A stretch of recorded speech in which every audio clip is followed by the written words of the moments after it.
ఎన్ని సమస్యలు, ఎన్ని అవాంతరాలు, ఎన్ని అభ్యంతరాలు, ఎన్ని ఆర్థిక ఎగుడు దిగుడు పరిస్థితులు వచ్చినా మీకు మొదటి తారీఖు నాడు జీతాలు ఇచ్చినా లేదా మీరు ఒక్కసారి ఆలోచన చేయండి మిత్రులారా. ఇది నేను గొప్పల కోసం చెప్పట్లేదు, మీకోసం గుర్తు చేస్తున్నా. నేను నా బాధ్యతను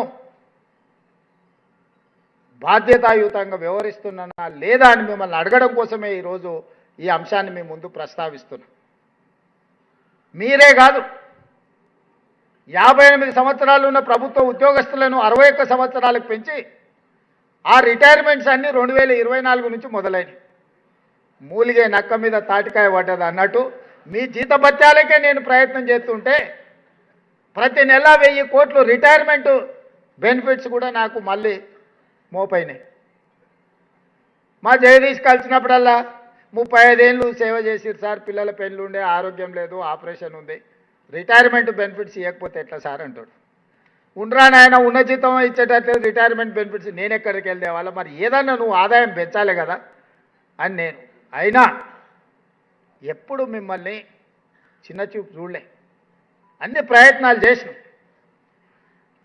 కొద్దిగా నెలకు 200, 300 నుంచి 500 నుంచి 750 కోట్లు ప్రతి నెల మీ రిటైర్మెంట్ బెనిఫిట్స్ లెక్క కట్టించినా సరిపోతలేవంటే మన ఒక రోజు చర్చలు వచ్చినప్పుడు ఇక ఏమన్నా కానీ నాయన 100 రోజుల్లో 6000 కోట్లు ఇస్తా అని చెప్పిన. మొదటి విడత 2000 కోట్లు ఇచ్చినా లేదా మీ జేఏసీ నాయకులను చెప్పమని ఈరోజు చెప్పిన మాట మీద ఉన్నదా లేదా ఈ ప్రభుత్వం?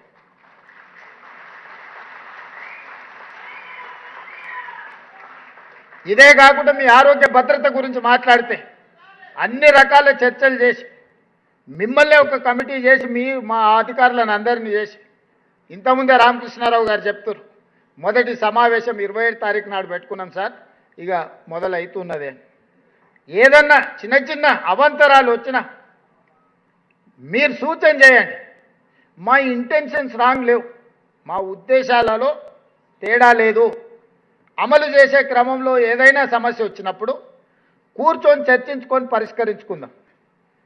మీరు వేరు నేను వేరు అన్న భావన నేను లేను.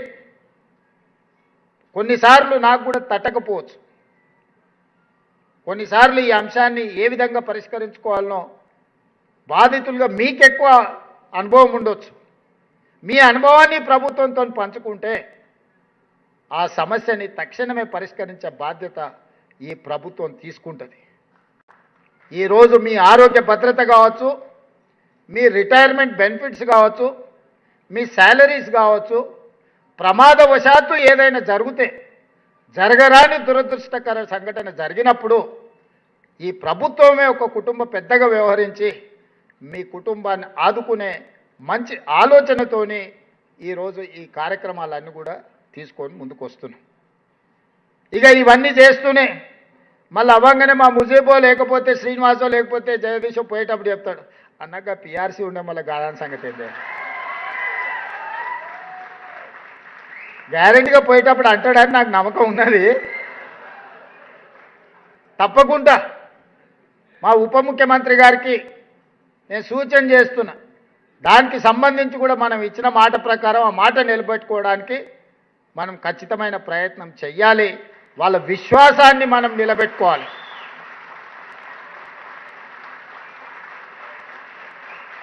మీ విశ్వాసమే మా బలం.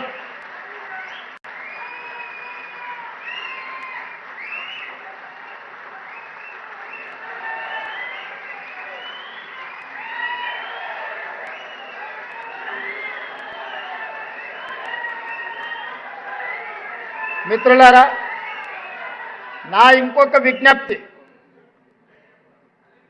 రోజుకొక గంట మనం అదనంగా పనిచేద్దాం. మనం ఏం బిల్లులు పెంచుతలేం, కానీ మన కట్టాల్సిన పన్నులు కొంతమంది కట్టకుండా తప్పించుకుంటున్నారు. తప్పించుకునే వాళ్ళని పట్టుకునే బాధ్యత మీదే, నాదైతే కాదు. ఆదాయాన్ని పెంచండి. ఆ పెంచిన ఆదాయాన్ని మీ అవసరాలు తీర్చడానికి నేను ఉపయోగిస్తా అని చెప్పి నేను మీకు మాట ఇస్తున్నా. ఈ మధ్యనే మా జిఎస్టీ ఆదాయం పెరిగింది.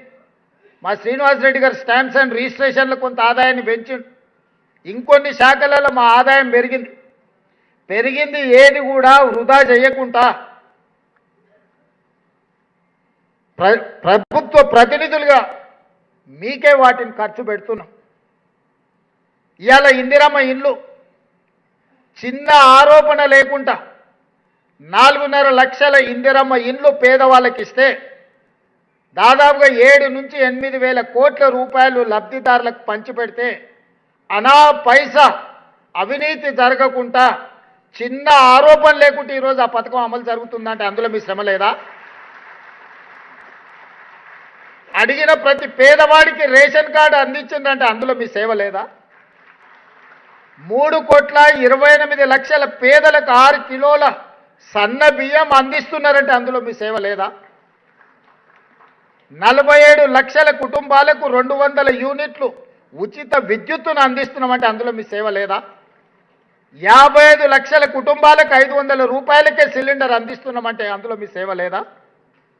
ఈరోజు నర్సరీ నుంచి 12th క్లాస్ వరకు విద్యా ప్రమాణాలు పెంచి బ్రేక్ఫాస్ట్ లంచ్తో సహా నాణ్యమైన విద్యనే కాకుండా పౌష్టికాహారంతో ఈరోజు పేదలకు బుక్కడు బువ్వ పెట్టగలుగుతున్నాం, బ్రేక్ఫాస్ట్ పెట్టగలుగుతున్నాం అంటే అందులో మా ఉపాధ్యాయుల చొరవ లేదా? ఇవాళ స్వయం సహాయక సంఘాలకు 67 లక్షల మంది మా ఆడబిడ్డలకు 60,000 కోట్ల రూపాయల బ్యాంకు రుణాల లింకేజ్ ఇప్పించి 2,000 కోట్ల రూపాయలు సున్నా వడ్డీ పేరు మీద చెల్లించిన దాంట్లో మీ శ్రమ మీ కృషి లేదా? 1000 మెగావాట్ల సోలార్ విద్యుత్ ఉత్పత్తి స్వయం సహాయక సంఘాలకి ఈరోజు అందిస్తే అవి అమలు చేస్తున్నది మీరు కాదా?